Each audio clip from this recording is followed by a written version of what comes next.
Жыл башындагы эсеп боюнча Ош шаарында чет жакта жүргөн мигранттардын балдарынын саны 4821 түзгөн. Өкмөттүн токтому боюнча тактоо иштери жүргүзүлгөндөн кийин Ош мэриясы балдарга жаркын келечек деп аталган долбоор иштеп чыккан. Анын алкагында эмгек мигранттарынын балдарынын инсандык потенциалын күчөтүү максатында концерттик программалар өткөрүлүүдө. Здесь ты дома.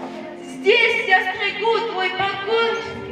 Бул Зеба Сыдыкова, 14 жаштагы Зебанын атасы учурда Россияда иштейт. Ал мектептер аралык уюштурулган "Мен сагындым" сынагына катышкан. Атасын сагынган Зеба аталган сынакка апасы экөөнүн сүрөтүн тарткан. 10 мектеп катышкан бул сынактан Зебанын сүрөтү эң мыкты деп бааланган.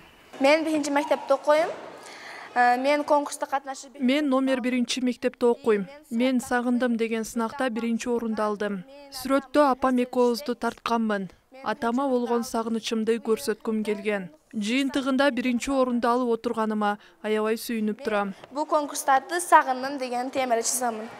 Аталган долбоор менен учурда калктын аярлуу катмарын коргоо жана өнүктүрүү борбору коомдук фонду иш алып барууда. Алар азыр миграцияга байланышы бар үй-бүлөлөрдүн жана балдардын маалыматын такташууда. Мындан сырткары шаардын мектептеринде концерттик программаларды жана миграцияга байланыштуу түшүндүрүү иштерин жүргүзүү менен окуучулар арасында конкурстарды уюштурушууда.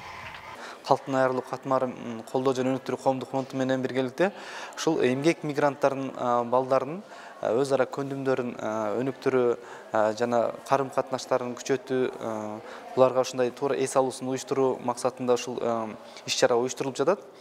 Бул фонддун коомдук долбоордук сунушу боюнча ушул долбоордун алкагында жалпы шаар боюнча 500дөн кем эмес балдарды камтыган ушундай бүгүнкүдөй иш-чараларды уюштуруу жана 150 балага эмгек мигрант балдарына толук кандуу жардам көрсөтүү.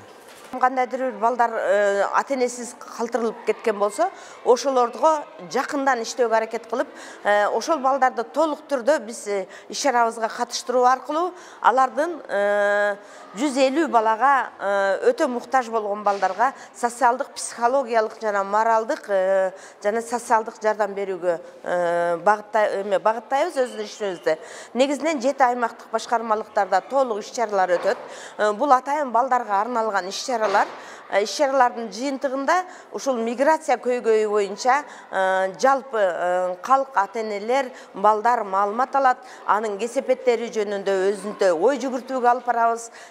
Мамлекеттик буйрутманын алкагында жүрүп жаткан бул долбоорго шаар бюджетинен 200 000 сом бөлүнгөн. Балдарга жаркын келечек аттуу долбоор 4 ай пилоттук негизде иштейт. Эгер натыйжасы жакшы болсо, кийинки жылга да улантылат. Азырынча долбоор канча убакытка чейин иштей турганы анык эмес. Айжамал Түгөлбай кызы, Кудайберди Дыйканов, ТМЖ жаңылыктары.